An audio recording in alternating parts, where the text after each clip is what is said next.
तो थाईलैंड की इस 10 दिन की ट्रिप में मैं आपको सबसे पहले लेके जाऊंगा 3 दिन पताया यानी कि पटाया, उसके बाद 3 दिन फुकेट और आखिर के 3 दिन हम गुजारेंगे बैंकॉक में।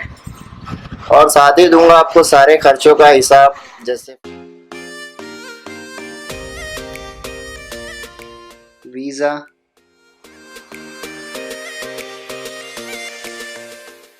होटल,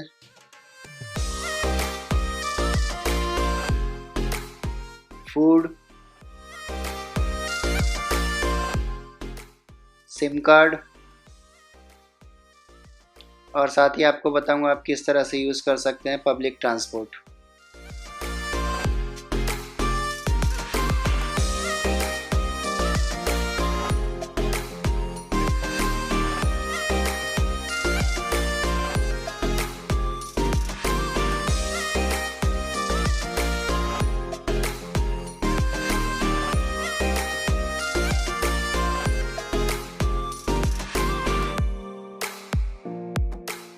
और इस सफ़र की शुरुआत करते हैं मुंबई से एक सस्ती फ़्लाइट, और मैंने मेरी फ़्लाइट बुक की थी थाई स्माइल, जो कि थी मुंबई टू बैंकॉक, और जिसका रिटर्न फेयर था 17,608 रुपये, और मैंने पे किए सिर्फ 6,403 रुपये, और रिमेनिंग अमाउंट कटे थे मेरे रिवॉर्ड पॉइंट से।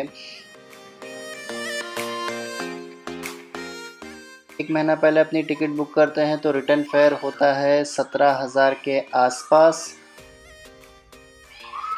और आप 12,000 रुपये में आना जाना दोनों कर सकते हैं अगर आप लेते हैं एक हॉल्ट वाली फ़्लाइट जो कि होती है कुआलालंपुर से। और इंडिया से सबसे सस्ती फ़्लाइट आपको मिलती है कोलकाता से, जिसमें आप आना और जाना दोनों कर सकते हैं सिर्फ 9,000 रुपये में, सिर्फ एक कैरी ऑन बैग के साथ, क्योंकि यहाँ पे आपको चेक इन बैगेज अलाउ नहीं होता है। और थाई एयरवेज़ में मुझे 7 किलो कैरी ऑन बैगेज के साथ 30 केजी का चेक इन बैगेज अलाउंस भी मिला था, बट फिर भी मैंने एक छोटा सी बैग लिया जिसमें थे कुछ कपड़े और यहाँ पर अंडरगारमेंट्स और कुछ खाने पीने का सामान, मेरा GoPro Hero 5 और सिनेमैटिक शॉट के लिए एक ज़ेन गिम्बल, GoPro केस और एडिटिंग के लिए मैकबुक प्रो, और ये रहा मेरा ट्रैवल पाउच जिसमें है मेरे क्रेडिट कार्ड एंड पासपोर्ट और बहुत सारे इम्पोर्टेंट डॉक्यूमेंट्स। और ये सब गैजेट को मैंने कैरी किया था इस बैकपैक में, और मैंने अपने साथ लिए थे 1 किलो ठेपले, क्योंकि अगर वहाँ खाना पसंद नहीं आया तो कम से कम मैं इससे गुजारा कर सकूं। And last but not the least, मेरा DSLR कैनन का 200D। और मैंने छोटी सी पैकिंग इसलिए की थी क्योंकि मुझे थाईलैंड में भी इंटरनल फ़्लाइट लेनी थी, जिसमें मुझे सिर्फ मिला था 7 to 10 kg का कैरी ऑन बैगेज, जिसमें मुझे चेक इन बैगेज अलाउ नहीं था। इसलिए मैंने ये सारा सामान जो है अपने छोटे से बैग और बैकपैक के अंदर ही पैक किया था। और थाई स्माइल में भी आपको कोई भी एंटरटेनमेंट सिस्टम नहीं मिलेगा, इसीलिए अगर आप इससे ट्रैवल कर रहे हैं तो अपने साथ मोबाइल या लैपटॉप में बहुत सारे सॉन्ग या मूवीज़ आप लेके जाएं अपने एंटरटेनमेंट के लिए, क्योंकि यहाँ पर ऐसा कोई भी अरेंजमेंट नहीं है।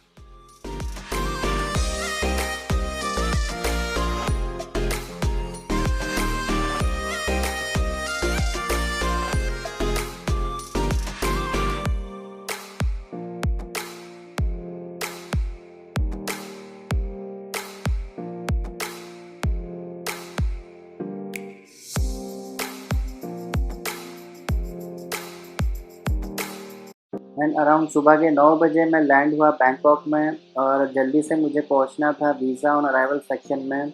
बट एक चीज़ मैं आपको बता दूं, सबसे पहली चीज़ ये है कि एक बात की वैल्यू होती है 2 रुपये 30 पैसे के आसपास। ये डायनामिक है, ये ऊपर नीचे होते रहता है।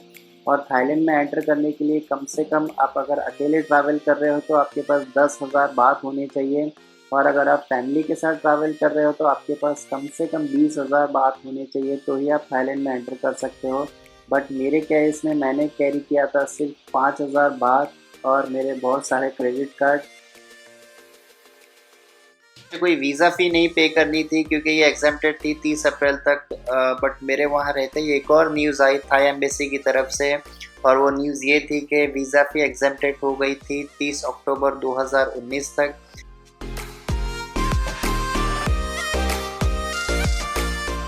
और फिर मैंने जल्दी से फिल किए मेरे सारे फॉर्म जो मुझे फ़्लाइट में मिले थे और जो मुझे एयरपोर्ट पे मिले थे, वो सारे मैंने फिल किए। और मुझे यहाँ पे फ़ोटो भी लगानी थी जिसका साइज़ था 40 बाय 60 सेंटीमीटर।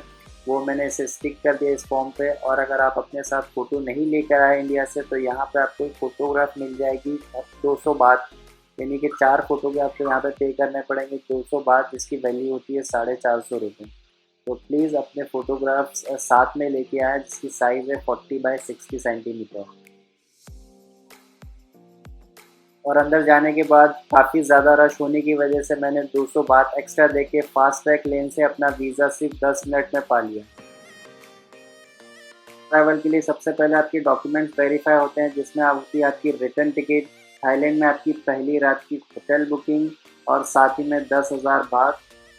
तो ये सारा प्रोसीजर कंप्लीट करके अराउंड 10 मिनट में मुझे मेरे पासपोर्ट पे वीज़ा लग के मिल गया था, जिसके लिए मैंने पे किए थे 200 बात। और ये सारा प्रोसेस कंप्लीट करके मैं पहुंचा पैकेज रिक्लेम एरिया में, जहां पर मेरा बैग पहले से ही पड़ा हुआ था, क्योंकि थोड़ा देर हो गई थी हमें वीज़ा प्रोसेस में। अगर आपने यहाँ पर आके अपना कैश विथड्रॉ किया तो आपको एटीएम चार्जेस देने होते हैं 200 बात, भले ही आपने सिर्फ 100 बात ही क्यों ना विथड्रॉ किया हो, इसलिए हमेशा अपने पास सफिशिएंट कैश रखें। और यहाँ पर आपको 299 बात में 7 डेज़ के लिए अनलिमिटेड डेटा वाले सिम कार्ड मिल जाएंगे। बट मैंने मेरे लिए सिम कार्ड मुंबई से ही ले लिया था, मैट्रिक्स से, जहाँ पे मैंने पे किए सिर्फ 950 रुपये, और मुझे मिला 8 दिन के लिए अनलिमिटेड डेटा वाला कार्ड, और साथ ही में 8 दिन के लिए एक ट्रैवल इंश्योरेंस। तो सिर्फ मैंने बैंकॉक के मुकाबले 300 रुपये ज़्यादा पे करके पाए एक ट्रैवल इंश्योरेंस 8 दिन के लिए। और अब बारी थी बेसमेंट लेवल 2 में जाने की, जहाँ से मुझे ट्रांसपोर्ट ढूंढना था मेरे होटल तक पहुँचने के लिए। ग्रैब पे चेक किया स्वर्णभूमि एयरपोर्ट से पटाया के लिए, तो ग्रैब पर फेयर था 1945 बात।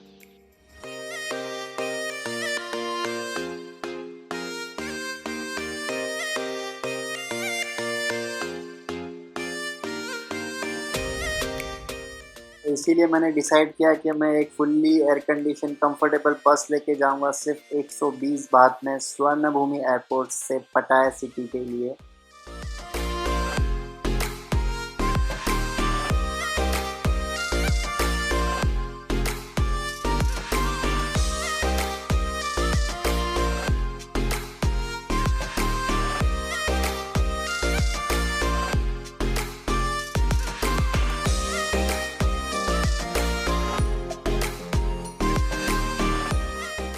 और अगर यहाँ पर आप कैरी कर रहे हैं एक बड़ा सा लगेज, तो इसके लिए आपको देने होते हैं 20 बात एक्स्ट्रा।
और रास्ते में बहुत सारे खूबसूरत नज़ारों का मज़ा लेते हुए तकरीबन 2 घंटे के बाद मैं उतरा मेरे स्टॉप पे।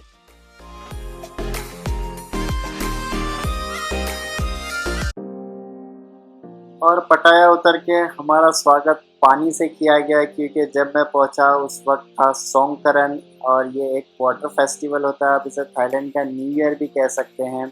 तो इसीलिए मैं पटाया 3 दिन के लिए गया था, और 3 में से 2 दिन मुझे होटल में बैठ कर गुजारने पड़े, क्योंकि मैं मेरा कैमरा लेके बाहर नहीं घूम सकता था। फिलहाल आज के लिए इतना ही, और वीडियो में आप यहाँ तक आ गए हो तो आपने इस वीडियो को लाइक तो कर ही दिया होगा। और थाईलैंड सीरीज़ की आगे आने वाली सारी वीडियो की टाइमली अपडेट के लिए just hit the subscribe button and the bell icon. Till then, good bye.